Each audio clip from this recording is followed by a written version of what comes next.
Hey guys, Chastity and Greg here, back to break down Star Trek Discovery, Season 3, Episode 3, People of Earth. Of course, warning, spoilers ahead. If you haven't seen this episode yet, get out of here, go watch it, and then come on back. Now let's break it down.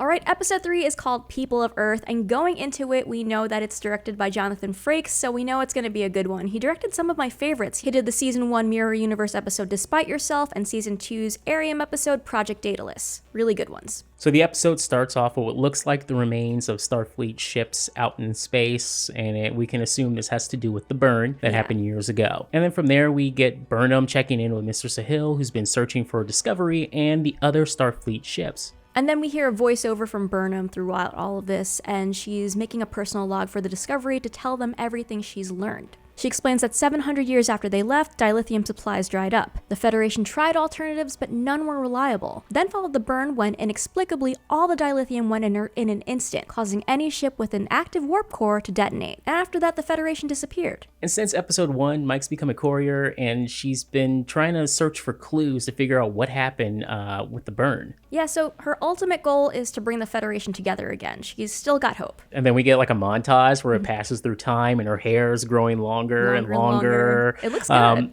It looks great. Damn, that is... I wish that my hair grew that long in one in year. A year? I chopped off about 5 inches since last week. Okay. Also, this is kind of a theme through the episode, but she mentions how she's now different. And she's also had to accept that she may never see her crew again, so she basically let them go. But right at that moment, while bonding with Book, she gets a signal, and it's Discovery crew, where we're now met up to the moment at the end of the last episode where she is beamed aboard the Discovery, and she's finally back with the crew in a very emotional moment.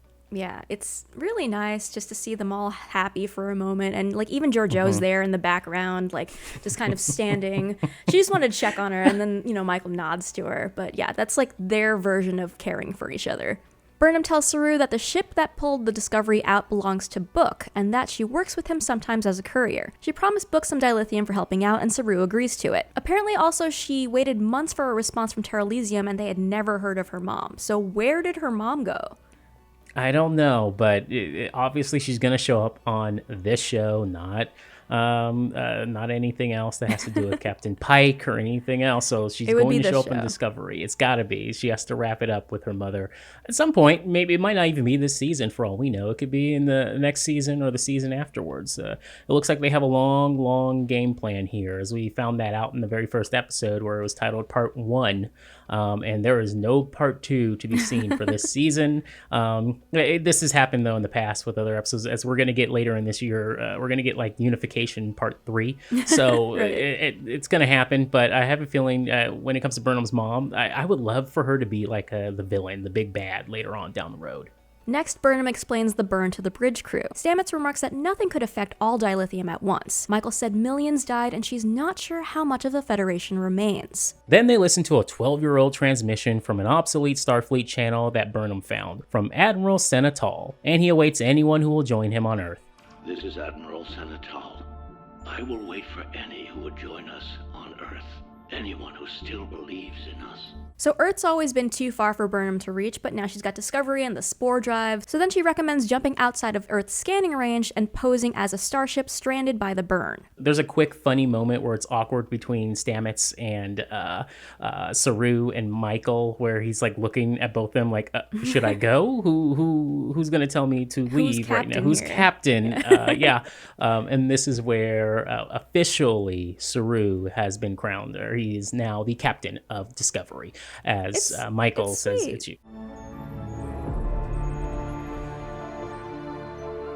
You are a captain in the truest sense of the word. Next, Michael talks to Tilly, who is sad that they didn't get to say goodbye to the friends and family they've lost. Tilly knew that Michael had to let the Discovery go. She also comments that Michael seems lighter now. Yeah, it's true. Sonequa's playing her lighter now, playing her more relaxed. And you can see that in her physicality and just the way that she's just laughing all the time, and she's just very much lighter. But we see how living in this lawless land without the Federation has changed her, and I'm looking forward to seeing more of that. Not a thing about her Vulcan past or anything anymore. I feel like they're completely completely ignoring the last 2 seasons now. It seems like, again, this is a new adventure, new cast, and the character development for everyone is going to be brand new. From there, Booker beams aboard the Discovery and is welcomed by Georgiou. Where is she? Your girlfriend? She's not my girlfriend. Yeah, that was very motherly of her. So just like how she went to greet her when she came back, she's just showing how much she cares about Michael. Like, I didn't think Georgiou cared about anyone or anything, but it's so obvious from this episode that she really cares about Michael. Then we get a look at Discovery's dilithium storage. Book comments that you could basically run multiple sectors with this much dilithium. Discovery will definitely become a target. Then Burnham gives them the dilithium that was promised for bringing her back. She says the Discovery feels familiar but far away. Book then mentions to Burnham that they pissed off a lot of people in the past here. Scary people. Scary people. So heavy foreshadowing. Foreshadowing for sure. So some of these people are going to come back at some point, I think. But with that said, let's see where this goes. And again, it feels like a lot like Star Wars when Anakin's talking to Obi-Wan. Both. A lot of Star Wars parallels. Yeah. But yeah, it's definitely when they were in the elevator, and it's just like when Han and Leia were talking, and basically he's like trying to get her to admit that she cares about him, and she's just like, you can help the group. And he's just like, you want my help. Burnham tells Saru her plan of putting the dilithium on Book's ship so he can cloak it. Saru's having a little bit of difficulty trusting her judgment and makes her explain. When she says Book's ship can stay in the shuttle bay, Saru reluctantly agrees as long as it's guarded and Book is not permitted to board. Yeah, even I was kind of questioning Burnham in this moment. Like, I was right there with Saru, just because this was so different from what the Burnham that we used to know. Yeah. And I wasn't even sure if I could trust her at this point. I'm like, you want to take all that dilithium and put it where? Like, excuse me? At the same time, I feel like with Book, he's got like maybe 1 or 2 more backstabs in store for Discovery before he's finally a part of the family. At some point, it's gonna be a moment. We're talking Han here, but also a little bit of Lando, where it's gonna happen. He's gonna sell him down the river one more time for one big cash grab. We'll see where this goes. Yeah. Then the Discovery makes the jump to Earth, but it's protected by a force field. They're hailed by Captain Ndoye of the United Earth Defense Force, who tells them they're not welcome here. Saru tells her they're descendants of Discovery's original crew, and they've continued to function as a Starfleet vessel and was not at warp during the burn. That's a tall tale. I would not believe that for a second. We are a very, very old descendants. Yes. Don't worry. This old ship is in tip-top shape. No worries. Yep. Captain Ndoye tells them that in order to consider their request to visit Earth, they will undergo mandatory inspections for any evidence of piracy, and they beam aboard immediately. So of course Burnham makes Book put on a uniform because he's got pirate written all over him. I don't know how he's going to pull this off, but he's Lieutenant Booker now. Not only is Book posing as a Starfleet officer, we have Georgiou is the Admiral now. That's so even extra. Better. I love it. But with that said, she's questioning Burnham's motives here. She knows she's changed. She's gone through some changes here because she's been here for a year without the crew. And not only that, Michael didn't know when or if ever this crew was going to return. So she was just living her new life now. So it's taken a moment for her to come back to this new or old reality at the moment. And it's a tough change. And she doesn't really even want to make this change. Yeah. I think Georgiou's seeing a parallel between them, and I think she likes that. I think she likes that they can now relate to each other in that way. In the ready room, Captain Ndoye tells Saru and Michael that the United Earth Defense Force rebuilt Earth while under siege from dilithium raiders. And the meanest of the bunch is a raider named Wen. And this is when she drops the bomb on him that the Federation and Starfleet have been off of Earth for over 100 years.